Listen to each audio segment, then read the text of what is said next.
ከብልጽግና ፓርቲ ለደቡብ ምዕራብ ኢትዮጵያ ሕዝቦች ክልል ምክር ቤት አባልነት የሚወዳደሩት የክልሉ መንግስት ረዳት ተጠሪ አቶ በላይ ተሰማና ከሰላም ለኢትዮጵያ ጥምረት ፓርቲ ለክልል ምክር ቤት እጩ ተወዳዳሪ የሆኑት መምህር ዳዊት ገረመው በቦንጋ ከተማ አስተዳደር በቀይ መስቀል ምርጫ ጣቢያ ተገኝተው ድምጽ ሰጥተዋል። ምርጫው ፍጹም ሰላማዊ በሆነ መንገድ እየተከናወነ መሆኑን ገልጸው የምርጫ አስፈጻሚዎችም በአግባቡ ስራቸውን እያከናወኑ እንደሚገኙ ተናግረዋል። ሰባተኛው ጠቅላላ ምርጫ ከህዝቡ ጋር በመተባበር የተሳካ እንዲሆን መሰራቱን ገልጸው አካታችና ዲሞክራሲያዊ ሆኖ እየተካሄደ ነው ብለዋል። እንግዲህ የዘንድሮውን ምርጫ ሰላማዊ ዲሞክራሲያዊ እንዲሆን ብለን እየሰራን ነው የቆየነውና አሁን እኔም መጥቼ ከ12 ሰዓት ጀምሮ ተሰልፌ ከህዝቡ ጋር ቁሜ እያየው ነበረ። ሰው ዲሞክራሲያዊ በሆነ መንገድ በራሱ ተሰልፈው ቆሞ ስርዓት ባለው መንገድ እየመረጠ ያለበት ሂደት አይቻለሁ።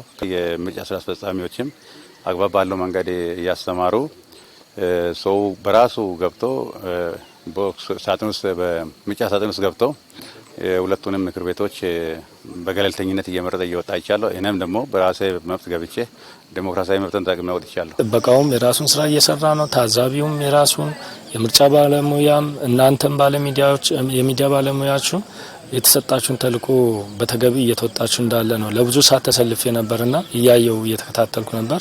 ስለዚህ እነዚህ ነገሮች ጥሩ ናቸው። ህዝቡ የሚበጀውን ለመምረጥ ከንጋት ጀምሮ በነቂስ ወጥቶ እየተሳተፈ እንደሚገኝም ተናግረዋል። በእኔ ግምገማ ህዝቡ በነቂስ የወጣበት እና ለሀገሩ የሚበጀውን ለመምረጥ ጠዋት ነው ተነስቶ የመጣው። እንዳያችሁት 12 ሰዓት ላይ እኛም ተገኝተናል። ነገር ግን ህዝቡ ቀድሞናል። በምርጫ ጣቢያ የደረሱ ዜጎች ቁጥር ከፍተኛ መሆኑን በመጠቆም ይህም ህዝቡ ምርጫውን በጉጉት ሲጠብቅ እንደነበር ማሳያ ነው ብለዋል።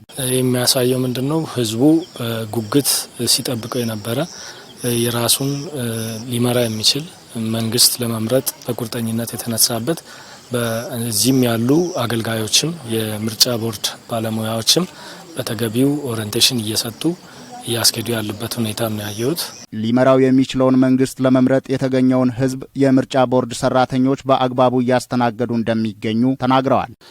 ዲሞክራሲያዊ ነው። ሰው ሰላማዊ በሆነ መንገድ ወጥቶ ይኸው ማንም ሳይቀሰቅሰው በራሱ መንገድ ወጥቶ ምርጫ እየመረጠ ያለበት እንዴት በምናይበት ጊዜ የዲሞክራሲ ስነ ምህዳሩ በጣም እየሰፋ እየጎለበተ የመጣውን የሚያሳይ ነገር ነው ያለውና አሁን በዚህ ሰዓት ሰው ሌሊት ወጥቶ ሲመርጥ ሰው በራሱ ፍላጎት ወጥቶ የሚመርጥበት እንዴት በምናይበት ጊዜ በጣም ለየት ያለ ዲሞክራሲያዊ መብቱን ሰው እየተጠቀመ ያለበት ምንም ጫና የሌለው አካታች የሆነ ምርጫ ነው ብለን ነው እየወሰድን ያለ ነው። የግንዛቤ ማስጨበጫ ስራዎች በአግባቡ መሰራታቸውና ምርጫ ቦርድ በዲጂታል አሰራር ታግዞ መስራቱ የዘንድሮውን ምርጫ ውጤታማ እንደሚያደርጉት አስተያየት ሰጥተዋል።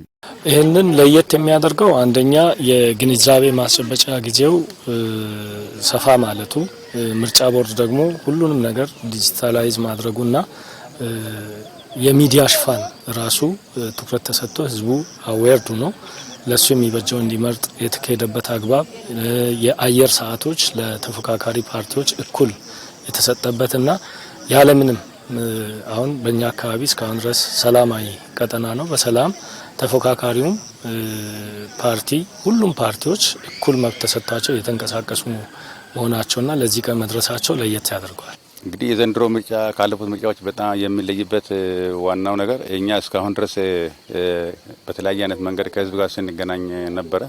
የዘንድሮ ምርጫ እጅግ በጣም ቅድመ ዝግጅት ተደርጎበት የቅድመ ምርጫ ስራ፣ የምርጫ ስራ፣ ድህረ ምርጫ ስራ ብለን በርካታ ስራዎችን እየሰራን ቆይተናል። በዋነኝነት የዘንድሮ ደግሞ ከዚህ ቀደም ካሉት ምርጫዎች ልዩነት የሚያሳየው ምንድነው? አካታችነት አለው።